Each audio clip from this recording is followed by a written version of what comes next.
So I think we're talking today a little bit about emotional and nervous system triggering Yes, the nervous in some system. way. Yeah, let's Yeah, talk about because it that. seems to be both on both of our minds right now, what with everything going on. So Yeah.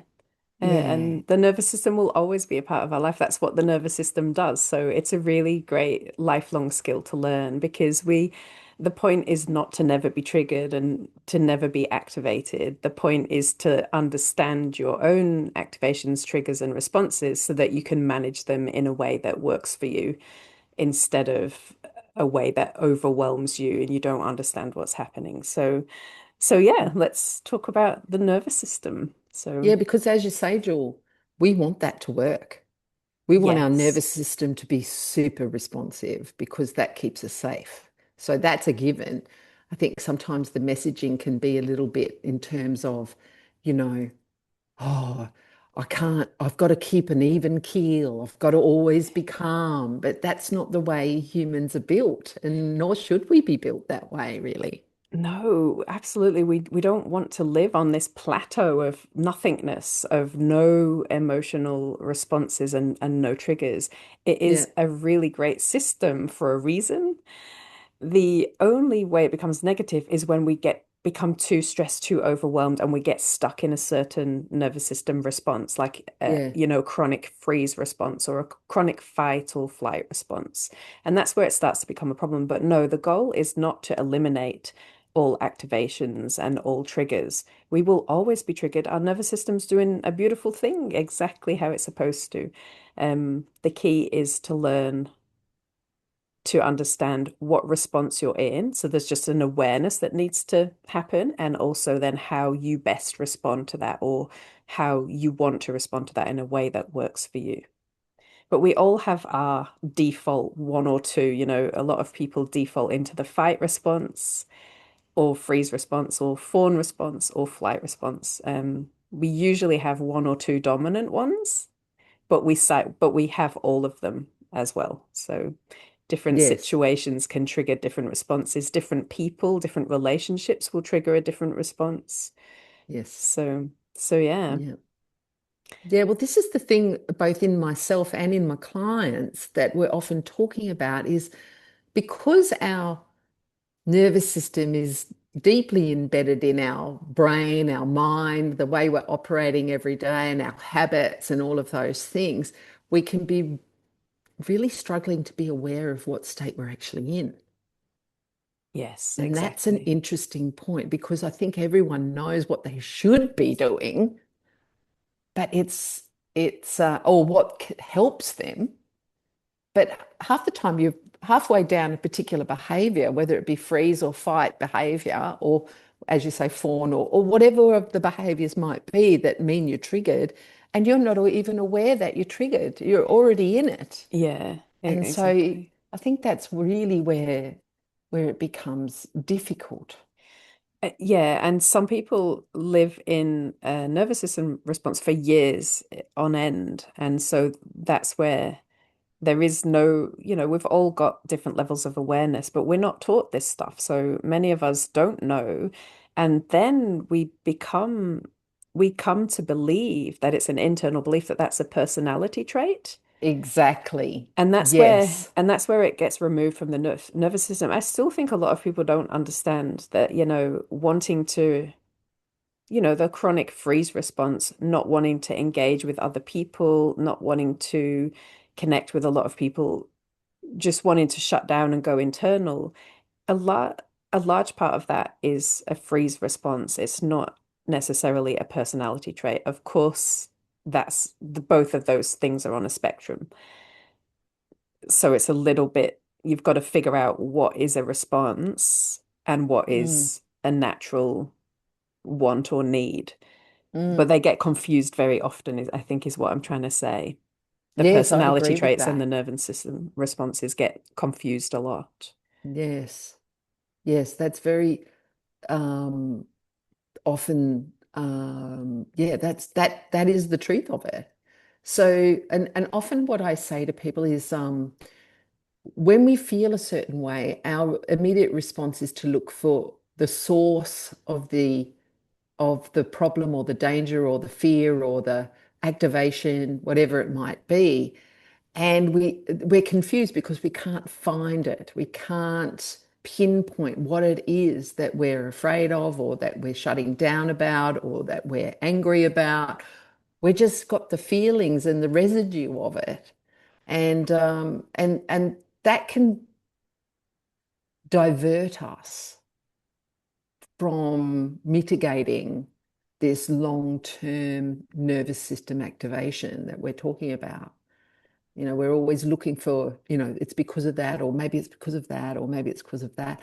And really the point is it could be a number of things, but the way out is not necessarily to find the source, which our instinctual brain wants us to find, obviously, to turn it off or remove it or whatever it may be. It's more about when it's chronic over a long period of time, it's more about understanding what we need rather than where the source is. Does that make sense?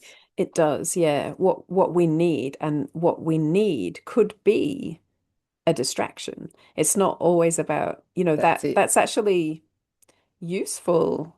That's it. It only Yeah. becomes a problem when it's chronic and it's stopping you from living your life in the way that you want to live it. But I think we kind of, we make negative some of the things like the Netflix binging or whatever. But actually, sometimes you just need that. There's not a bad thing. Sometimes you just need the escapism to remove yourself from the daily life. So do it for like 2 or 3 hours, half a day, whatever. It's when you do it every day for months on end at the detriment to, you know, your daily life, what you need to do to function, that's when it becomes a problem. So it's understanding how it's affecting your life and your long-term goals, perhaps, maybe. Yeah. Yeah.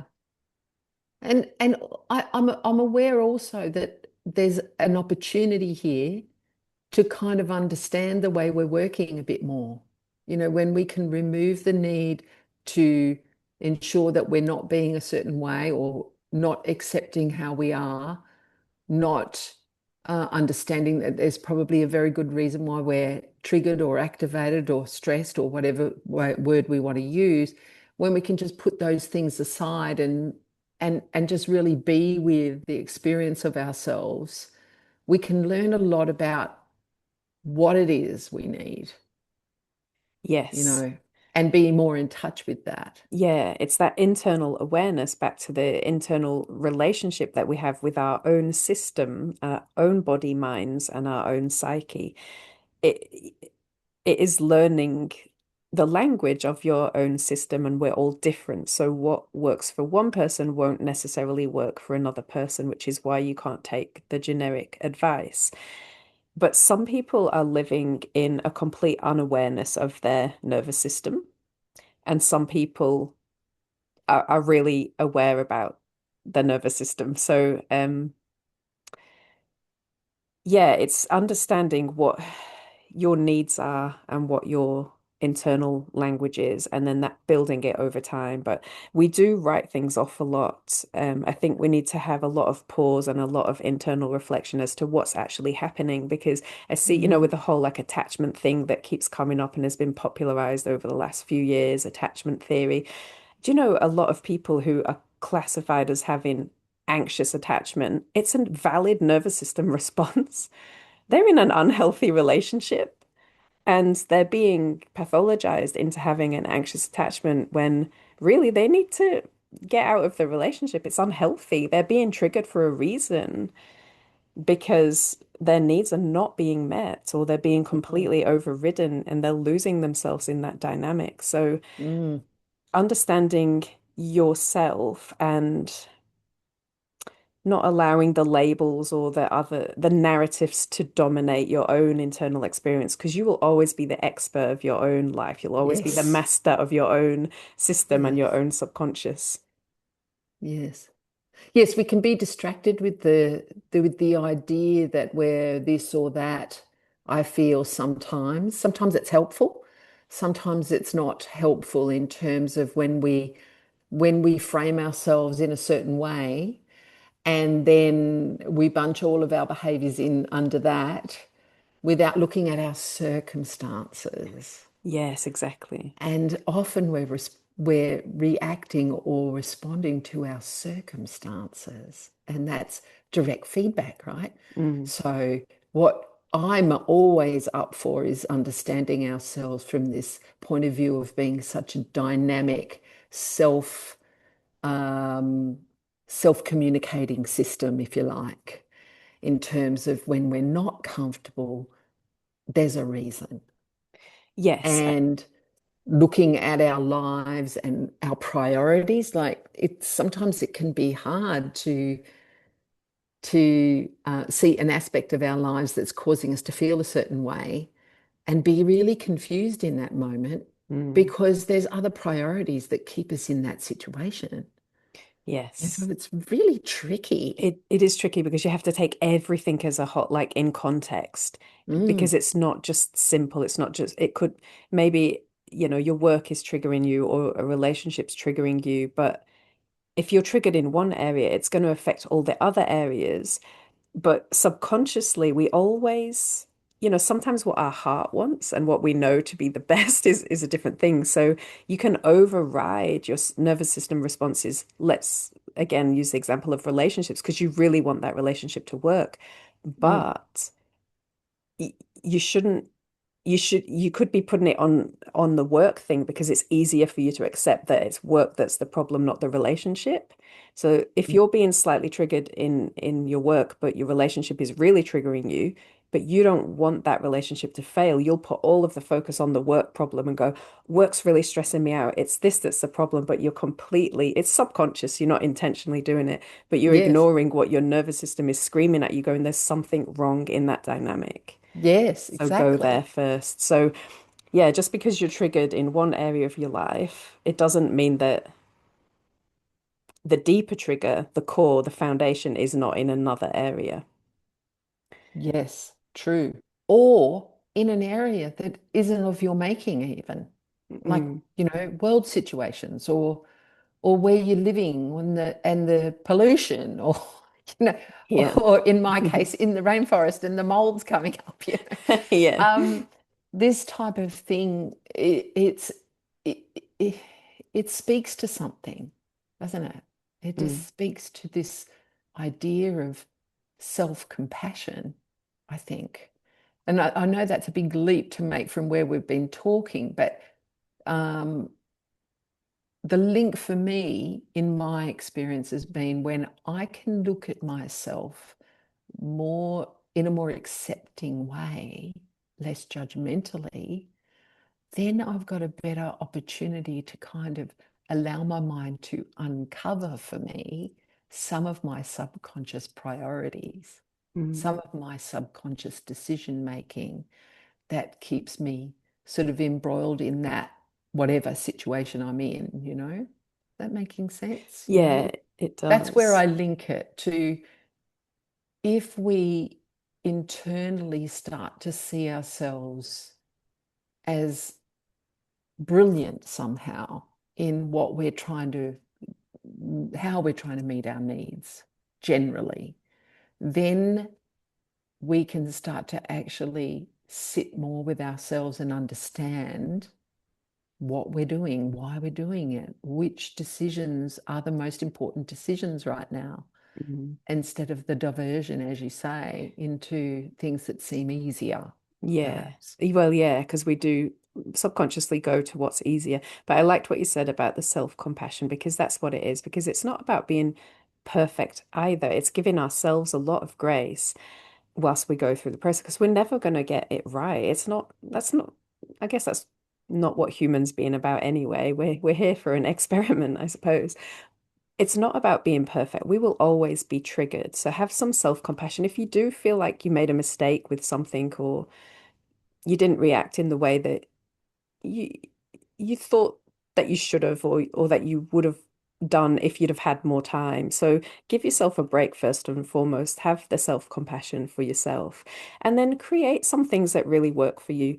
For me, if I'm triggered and I can t see, I can sense now when I'm triggered, usually I get a lot of heat or energy that rises upwards, especially in this area, throat, chest, kind of here, or too much happening in my head. If I know that I'm triggered, I immediately give myself a 24-hour pause.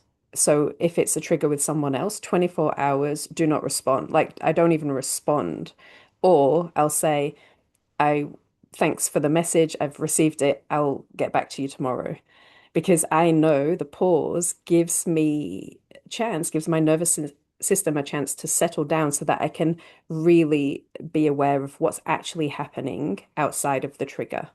And is there an actual issue that needs to be sorted out, or am I literally triggered for something that's irrelevant to this particular situation in this present Mm, moment? So, mm, all of that. And that's that pausing, which is counterintuitive sometimes when it, we're triggered, isn't yeah, it? it is for me, but I've It, learned to do not it. sometimes, probably all the time. Yeah. It's like action needed now, action, action, action, Yeah, that's my nervous system. Yes. Yes, I can relate to that one too. Or the other side of it, not just action, but inaction, Mm, that frozenness, that sort of dull feeling, that what's the point? I can't do anything yeah. feeling. Mm, And oh, I can't deal with anything. I'm just going to shut down now and eat a tub of ice cream or whatever it is. And yeah, and so it it can show up in various ways, I think. And that's part of the learning, isn't it? it is. Yeah, that's part of learning. And then kind of putting a deadline on it. So yeah, those are the two opposite responses, I guess, that we were just talking about. So some people would react too quickly, where really they should have given themselves a pause. Hi, that's me. And then some people go into the full avoidance, the freeze, the like, I'm not dealing with this, but they never come back to it. So you have to put a deadline on it and go, I will revisit this and kind of like consciously make yourself because it's easy to not and just forget about it. So I am very conscious in the moment when I'm triggered now that I have to force myself into an unnatural response of a pause. But the people Mm, who are more free, like in the freeze response avoidance, need to push themselves after a certain amount of time to go back mm, and revisit the mm, situation. mm, So we have to mm, learn, yeah, to come out of our comfort zone and or what we immediately need. mm. And that's both of those situations are really, really tricky to do. Very hard. But yeah, incredibly hard. It's so unnatural when you first start and you will make mistakes constantly for a long time. So it's not, Yes, and yes. that's okay. And I think it's more than okay when we give ourselves permission. Again, coming back to this idea of what is my life about? I Yeah. love the saying, and I should look up to see who said it, but life is not a problem to be solved. It's a mystery to be lived. Mm, So it really speaks to the idea that in that paradigm of mystery, there's no mistakes. mm, Everything's about exploration and learning. So if we can yeah. sit ourselves firmly in the understanding that our life is this exploration Yeah. and that we're learning all the time, understanding ourselves and our environment and how we're interacting with it, then I think that it kind of helps to remove some of the barrier to us pausing when we don't feel like pausing or or acting when we don't feel like acting. Mm, It sort of yeah. lends itself a little bit more to creating or giving permission for a different response. Yeah, and permission to not have, well, it's exactly what you said, permission to not have it all figured out. You don't need an answer. Actually, just sit in the uncertainty. There's a lot of wisdom that just comes That's a organically, big one. yeah, through Yes. the uncertainty and the just accepting that. And I think that's actually, in my own experience, that's been the most beautiful thing, is just that acceptance of, I don't need to fix this right now. I don't need to understand my own situation right now. I'm just going to give it a little bit of time, but I do come back to it. I don't just ignore it and then not Yeah. come back to it because that's avoidance, right? So that's going Yeah. into something different. But yeah, I really like that. I think that's yeah, be comfortable with the uncertainty. Be comfortable with the Yes. unknown and let things unfold a little bit organically and just pay attention, just observe. Don't act, Yes. observe. Sometimes that's what the situation requires. Yes. And in that uncertainty or allowing uncertainty, we also need to, I feel in my experience, that I need to check that I am actually safe. Like bring myself Yes. Oh to an goodness. embodied place, Yeah. to a place where I know, right, there's a roof over my head, or I'm at this moment, all is well. There's Mm. nothing I need to do in a hurry. And that kind of internal checklist, if you like, Yes, of that's so saying, okay, important. how am I going to create the environment that I can be in when there is uncertainty? Yeah, that's so important. Such a good point is the safety. Yeah, you have to be Mm, safe because you cannot and should not, absolutely should not force yourself into safety if you are not safe. that's it. Because your nervous system is doing exactly what it's supposed to do. So check for safety first, absolutely. Otherwise, your nervous system could be saying run and you need to run. It could be telling you that for a reason. Yeah.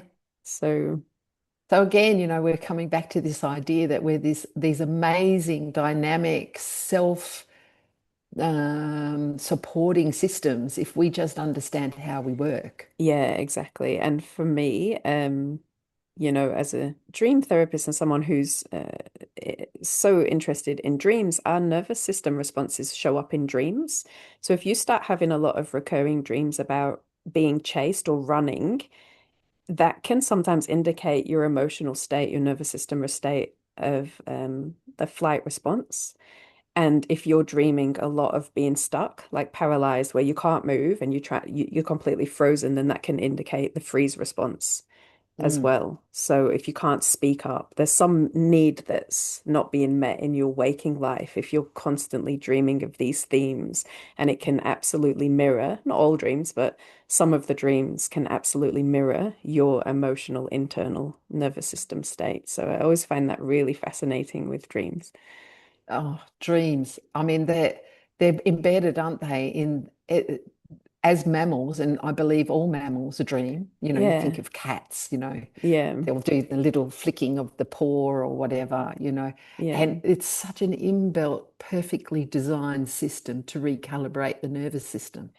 Yeah, recalibrate, but also like access. So it uses a And different. yeah, give us indications. Yeah, Yes. because it uses a different part of the brain. So it shuts down a part of your brain that usually blocks the knowledge. So when you're sleeping, it's actually quite a pure connection between one part of your brain that is really understanding what's happening beneath the surface. So yeah, I love working with dreams in that way because I'll always be interested in the recurring patterns and themes in people's dreams because it can absolutely mimic a chronic nervous system response or some need that's not being met in waking life. So, and I'm a big dreamer. I dream often, almost every night. I don't remember them every night, but I certainly dream every night. Mm, And that's one of my biggest tools. So I want to mm. ask you what yours are, because I'm sure you've got a different way. Like what's one of your like, you know, go-to tools for understanding your nervous system or response? Well, meditation in the sense of being present with oneself, and that can show up in many ways. It can be movement meditation, it can be sitting meditation, it can just be that daydreamy Mm, kind of experience where there's just you're not doing anything, you're mm, just being. Um, that is a doorway, I think, for me in understanding how I am hmm generally. So there's a check-in process that happens on a deep level. Um, and also my training in hypnosis, understanding a bit similar to you in terms of this idea of that relaxation of the barrier between our conscious and subconscious mind and I do it more in trance. Sleep is similar, where you can then access everything, the subconscious holds everything It does. that we've ever experienced. You just don't necessarily, if you were trying to have that every day while you're trying to do your everyday stuff, it would be overwhelming. So even that is perfect, where we've got this kind of barrier between the subconscious and the conscious mind. And so hypnosis and trance work and regression and all of those things are working with that mechanism also in a sort of controlled environment, if you like, of relaxation. So, it's all in there. Yeah, it's absolutely a very, very similar, if not identical process. So daydreams, imagination, meditation, the hypnosis is all very similar. It breaks through that barrier between the conscious and the subconscious. So anything like that will work. But like you say, you can't constantly be in that all day, every day because you'd never get anything done. So some things have to run on automatic. That's it. But when it That's becomes it. a problem, when there's something in our life that we need to unblock or unstick because there's something that's blocking us from achieving something or doing something, then that's when we need to go into the subconscious. So it really gives us Yes. access into a lot of information about what is actually wrong below, what's really wrong below our conscious awareness, because our conscious awareness is not as intelligent as our subconscious Mm. awareness. And that's a really unknown area for a lot of us, isn't it? And Yeah. it's kind of scary A lot of people are to very in scared turn by the subconscious. Yeah. and quite understandably, because there's a lot of folklore, there's a lot of mythology around it. There's also just a lot of unknown, and we're wired to be fearful of the unknown, Mm. you Yeah. know? So Yeah. it's a sort of a step-by-step process of this unfolding, this understanding ourselves, this delving into ourselves. Yes. Yeah. And there's so many different ways of approaching it as well. But Yes. the inner exploration, yeah, some people are simply not interested in the subconscious. That's No. fine, you know. Some people are Yeah. completely not interested in it. I am absolutely fascinated by it. I just, Yeah. like you say, it's mysterious. It's still mysterious. We still don't really understand scientifically how it all works together. But there is also, in saying that, a lot of evidence-based knowledge that really proves that the subconscious holds the key to our inner wisdom, or, how to change things on a long-term basis that we're not happy with. Because not everything needs changing. But if No, you're of someone course who, not. if it's affecting your life, if you're, you've got so much anxiety that you can't leave the house, then that's going to affect your life. So therefore, we would go to the subconscious in that way. Or if you're in a chronic freeze response, since we're talking about the nervous system, and you can't, you know that you've got some goals, but you can't ever take steps towards it, then therefore you should go to the subconscious to figure out what the blocks are, and what you can change there. Because by changing it at the core, it changes everything, and then it kind of spreads out into the external world, and Mm, the mm. real, like the practical, physical realm, material Yes, realm. yes. And also, there's there's a time before that happens where we can make a decision that something isn't working and we'd like to find out why. Mm, And a bit like, when you see a little child, I know my nephew was like this. He would be given a little car or something, or a little something with wheels. And I remember watching him take take it apart. He'd just sit there and he'd just take this apart, and then he'd see how the wheels move and what's moving the wheels. It was fascinating to watch him just be curious about how that little car worked.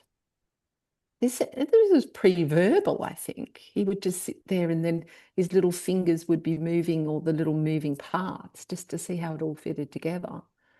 And I think if we can harness that natural curiosity in us Mm, and turn it towards ourselves, how that might be mm, in terms of how we approach our lives and our journey and what makes us tick and what makes us not work in certain things and work in other things, yeah.